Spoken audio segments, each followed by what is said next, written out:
não tem que ficar de pé. É igual um cara falou para mim, quer ser treinador? Faz a licença, você vai ficar de pé lá do lado do campo. Não é treinador.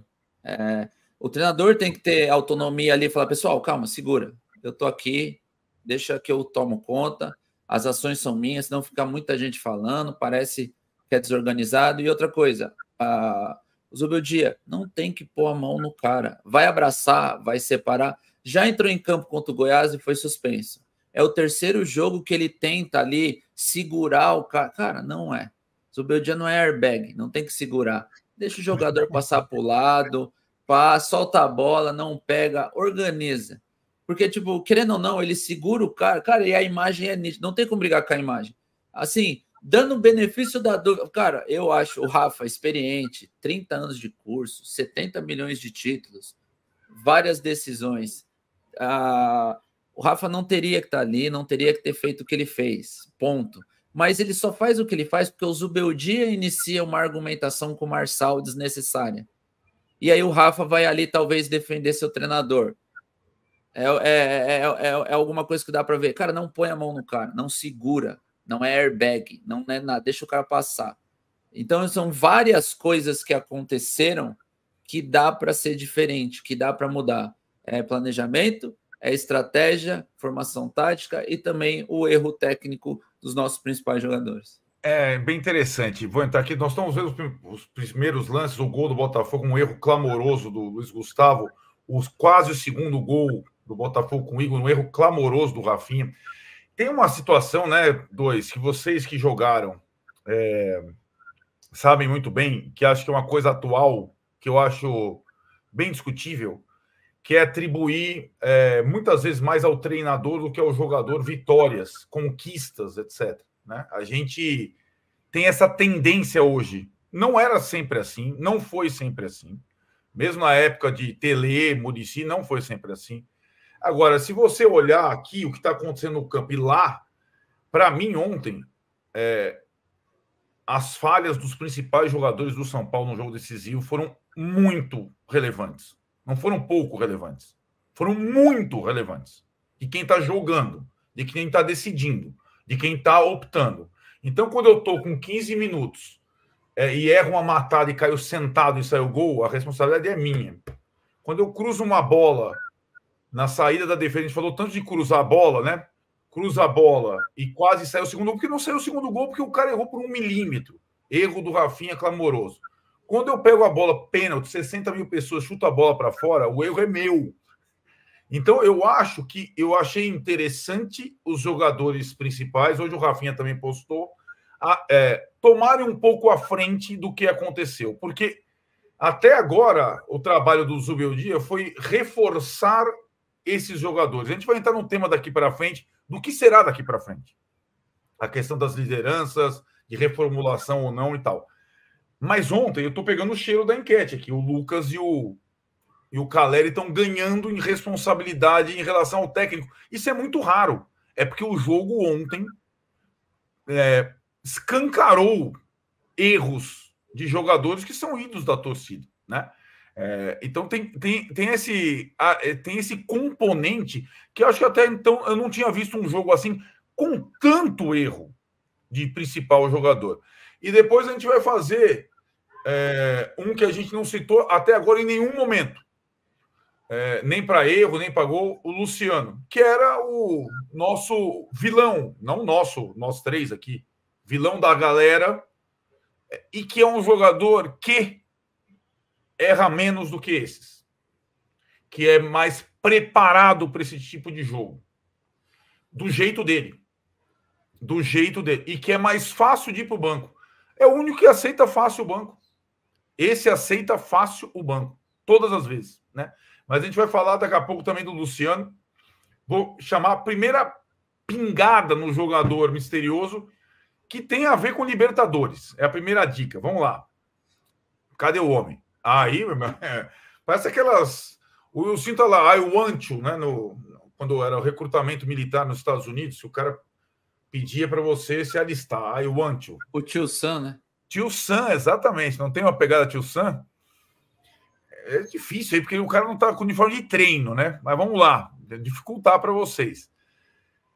Esse jogador esteve presente na outra eliminação recente aspas, do São Paulo nos penais na Libertadores. Na Libertadores de 2015, para o Cruzeiro, o São Paulo é eliminado nos penais em Minas. Esse jogador estava presente neste elenco. Tá? Essa é a primeira dica.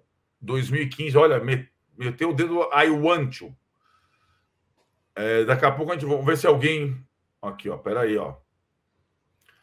Olha lá, o Celso Iga aqui participando conosco no chat. O principal culpado são os milhões do Textor. O Corinthians passou de time rebaixado a candidato a 2 títulos. Grana! Isso o Renan tocou um ponto. Sim, é verdade. O Botafogo investiu 60 milhões de euros no seu time de futebol. É uma coisa incomparável. 5 titulares foram contratados na janela do meio do ano, né?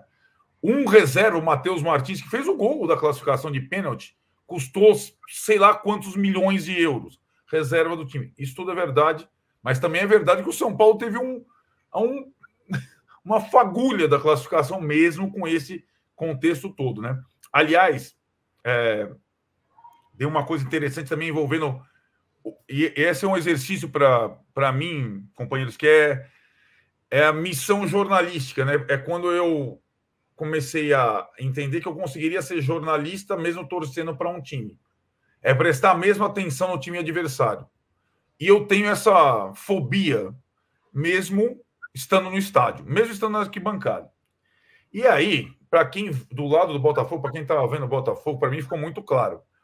O Botafogo teve mais sorte do que juízo nesse confronto. O Botafogo inicia o segundo... Palmeiras também, né, Arnaldo? Exatamente.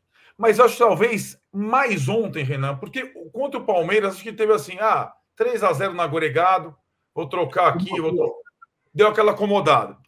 Ontem, a acomodada começou no intervalo do jogo. O São Paulo foi eliminado, desceu, sabe aquela escada, né, que vocês conhecem bem? O estádio 60 mil, quando o Lucas chuta o pênalti para fora, falou, acabou. O São Paulo tinha sido dominado o tempo inteiro, ganhou um pênalti e o principal... O São Paulo estava morto. E o Botafogo, ele não fez a menor menção de torcer a faca em nenhum momento do segundo tempo, também pela atuação dos treinadores, de lá e de cá. Porque quando o nosso amigo, que ficou Arthur Jorge, ficou bravo na coletiva que perguntaram para o Marlon Freitas se ele já tinha superado o trauma do ano passado, quando ele troca o zagueiro e destrói a dupla de zaga que estava ganhando todas, e o Caleri vai cabecear aonde? Entre o Adrielson e o Bastos para empatar, ele não tinha ganhado uma de cabeça do Alexander Barbosa, uma. E quando ele faz a outra troca, que ele coloca o Tietchan e tira o Savarino e põe todo mundo para trás, e desiste de fazer o segundo gol, ele flertou. E o Botafogo, com 60 milhões de euros, fez cera o tempo todo para ir para os pênaltis. E aí, pênalti a gente sabe, né? Se o Caleri bate na rede em vez do pau, tinha acabado, velho. Com 60 milhões de euros e uma tática completamente estapafúrdia no segundo tempo, em que o São Paulo, como o Wilsinho falou, estava no tudo ou nada. Teve um momento lá, galera, aquela alteração, as alterações do Zuba, que põe os 3 canhotos, nenhum era lateral, nenhum é a ponta. E, de repente, ele faz um rombo na defesa do Botafogo pelo lado esquerdo, com Michel, Nestor e André, até sair o gol. Até o Botafogo não entendeu isso até agora, né? E já tinha o Igor do outro lado, tal, e o Botafogo, cara, não fez a menção de dar um contra-ataque, para matar. Era só fazer assim no São Paulo, ó, pleque. E os caras não tiveram. Então, acho que dentro dessa. O outro lado também aí teve mais sorte do que juízo, cara. Porque é bem diferente o nível dos times, coletivamente e individualmente, né? Agora, meus caríssimos, a pergunta para vocês que jogaram e viveram essa situação, que eu acho que é a mais difícil. Cara, hoje é péssimo. O cara sarro na rua, né, não sei o que lá, o cara não consegue nem tomar uma cerveja, dá aquele gosto azedo, cabo de guarda-chuva. O torcedor pensa, putz, agora eu tenho que jogar pelo 5º, 6º do brasileiro para ir para a Libertadores, acabou o ano e tal. E para o jogador, Renan?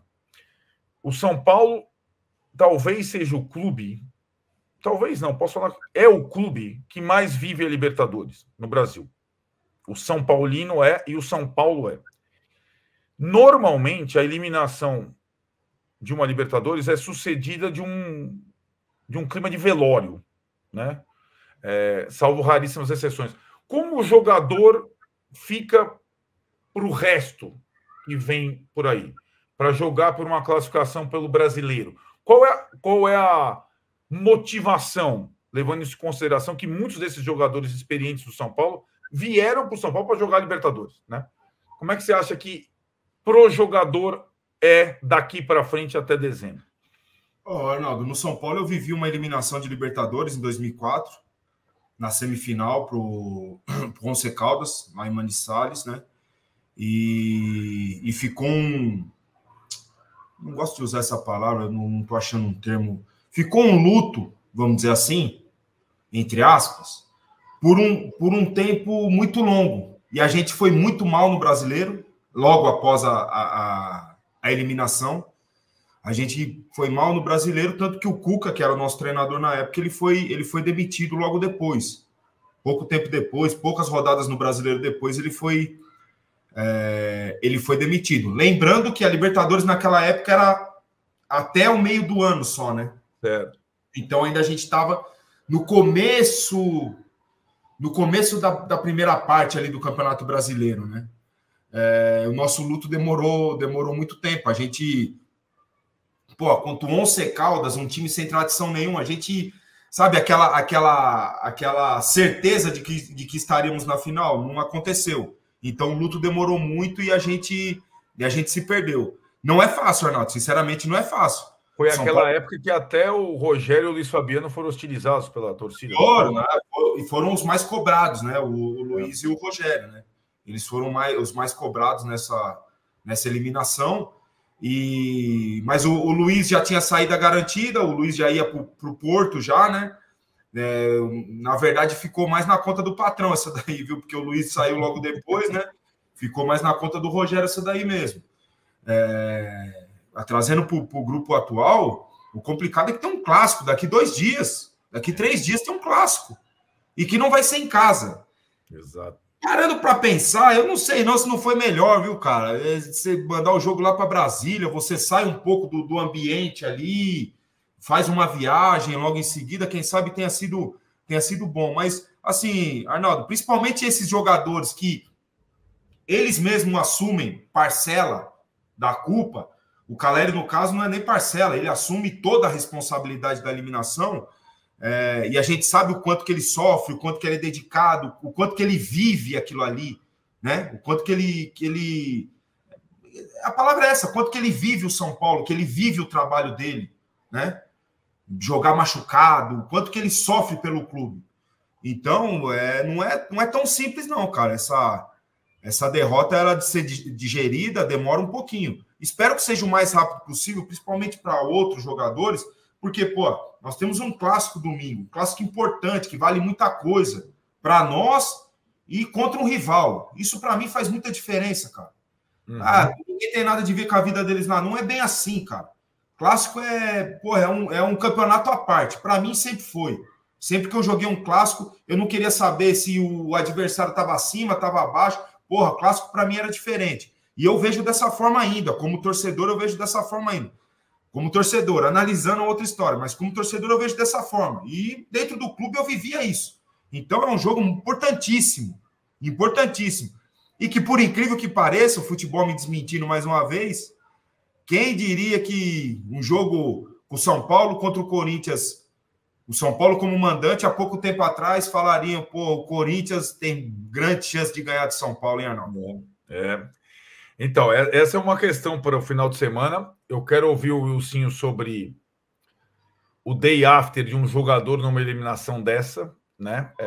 Que eu acho que só vocês conseguem, de fato, traduzir. A gente está vendo ainda os lances aí, esse é o lance do pênalti. Eu não sei se vocês têm na agulha aí, galera, a declaração do Lucas pós-jogo, até para o Wilsinho falar um pouco sobre o jogador, sua responsabilidade depois de uma eliminação e a sensação de ter que reagir logo, de ter que, na partida seguinte, dar a resposta. Vamos ouvir o Lucas? Vamos rapidinho? Vamos lá. O Luciano disse que pediu para bater o pênalti que você desperdiçou durante o tempo normal e você não deixou. Foi isso mesmo que aconteceu? Você podia contar um pouco mais do lance? Coisas de jogo, coisas normais de jogo ali. Já estava definido quem bate, eu era o batedor. Peguei a bola, infelizmente errei, acabei pegando muito embaixo, a bola subiu. A gente está sujeito a isso, né? Mas como eu falei, no segundo tempo o time conseguiu reagir, conseguiu buscar, superou isso. Tivemos muita força mental. Fomos buscar e nos pênaltis depois, fatalidade, como eu falei. Eliminação dolorida por conta disso, mas não faltou entrega, não faltou dedicação da nossa parte.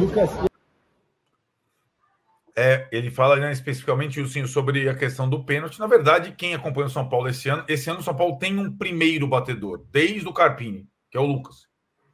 Ele é o primeiro batedor do time, em todas as circunstâncias, né? Uma vez ou outra, ele cede a bola, como foi um jogo contra o Bragantino, que o São Paulo estava ganhando, o Luciano não fazia gol há muito tempo, tá? Acabou fazendo 2-0. Mas o batedor principal em 2024 é o Lucas. Fala um pouquinho para a gente como que é para o jogador esse luto, como disse o Renan, né? Que é uma eliminação muito dura do principal objetivo da temporada.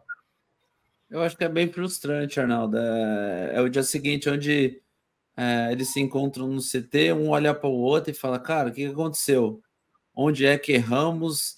Alguns gostam de ver o jogo, outros não gostam de ver o jogo. Acho que tem bastante conversa, sabe? Para mais ou menos entender a situação, ver o que dá para fazer de melhor e tal, mas cara, o processo, eu acho que tem a parte boa e a parte ruim, né? A parte boa é que hoje mesmo, logo que acaba o treinamento, eles saem do CT, já tem que pensar no Corinthians, não tem muito tempo para ficar se martirizando, assumir a responsabilidade, erramos, responsabilidade nossa, deveria ter feito diferente, e é o próximo jogo, e é como se fosse também outra guerra, porque se perder para os caras, só piora a pressão, né? Só piora a falação, e aí a semana cheia vai ser aquela semana enorme que vai durar um ano, que os dias não passam, a pressão de quem fala, aonde você vai, os caras, não vai perder outra sábado, hein? Aí vem o parça, seu parça corintiano, fala, não ganha de nós mesmo, vai ser obrigado a ficar 5 dias escutando letra, treinando, pensando no próximo jogo e só agrava. Então, o dia after, assim, é luto, realmente. Acho que não tem outra palavra, não. É luto mesmo, porque todo mundo no CT ali vai estar cabisbaixo, vai ter os caras que nem vão te olhar na cara, vai ter os caras que vão tentar ali fazer uma gracinha, mas que não é o momento de fazer nenhuma piadinha nem nada. É horrível, uma sensação horrorosa, mas, cara, eu acho que além de assumir a responsabilidade da entrevista, fazer post, a postura no jogo contra o Corinthians, né? Como o Renan falou, talvez seja até melhor esse jogo fora, mas não adianta nada pedir desculpa, entrar em campo contra o Corinthians e não fazer diferente, não tentar se impor, não mostrar uma postura diferente. Eu acho que é entrar em campo contra o Corinthians e tentar vencer, é um clássico, acho que é o jogo mais gostoso de jogar, São Paulo e Corinthians, e a postura. A gente vai ver mesmo se eles estão sentidos, se a postura contra o Corinthians for diferente.